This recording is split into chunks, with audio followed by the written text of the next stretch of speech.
What's up guys? Welcome back again sa ating channel. Tulad ng sinabi ko sa inyo, papakita ko sa inyo kung paano natin bubuksan ang ating virtual technology sa ating mga computer.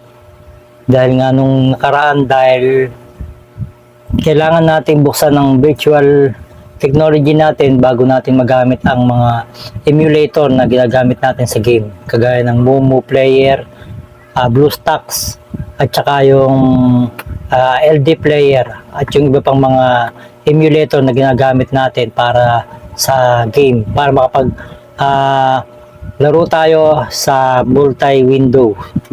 So ito ang gagawin natin para mabuksan natin yung ating virtual technologies. Una, i-restart muna natin ating PC.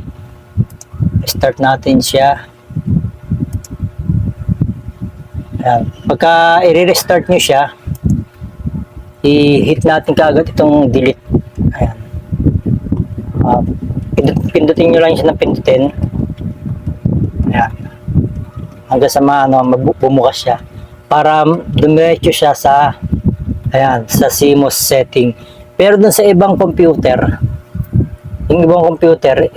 imbis na delete yung kanilang pinipindot, yung iba kasi F10 or yung iba F2. Depende kasi sa computer nyo kung ano yung shortcut na pagpunta sa CMOS. So ito, nandito na tayo sa CMOS settings natin. Tulad sinabi ko sa inyo, bubuksan natin dito sa advanced mode. Ayan, click natin itong advanced mode. Ito. Tapos, okay natin. Tapos dito sa mga menu sa taas, meron pa rin yung advanced dito. So, hahanapin kasi natin yung virtual technology. So, dito tayo sa advanced, dito sa taas. Pero sa ibang computer kasi, iba yung So, hanapin nyo na lang doon sa CPU ninyo, yung CPU configuration. So, click natin itong CPU configuration. Nandito sa baba, ayan, Intel Virtualization Technology. So, dito kasi nakalagay dito Intel Virtualization Technology. Pero sa iba kasi nakalagay na doon Virtual Technology. So, dito Intel Virtualization Technology. So, sa akin kasi naka-enable na siya. So, pero hindi ko pa kasi siya ino-off ng matagal. Ni-restart ko lang siya. Kaya naka-enable pa siya. Pero pagka yung mag-open pa lang kayo, kusa kasi siya nag-off, nag-disable yan, di-disable. Ito, di-disable natin. Disable na siya.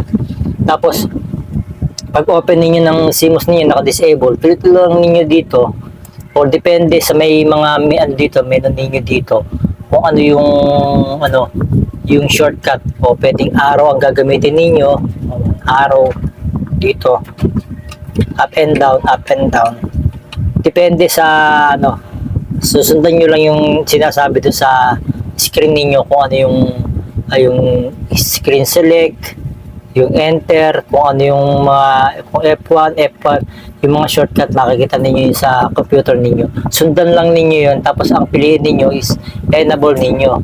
Yan, pag naka-enable na, dito kasi sa computer ko is F10 lang. Para, i-click lang F10 para mag-save yung aking settings. Tapos ayun na, pagka-enter ko, nakabukas na yung kanyang virtualization. So, yun lang. Ganun lang gawin ninyo para ma-open ninyo yung virtualization ng virtual technology ng mga computer ninyo para magamit ninyo yung emulator na dinownload ninyo gaya ng Momo Player, LD Player at saka BlueStacks. So yun lang po. Marami pong salamat. Bye-bye.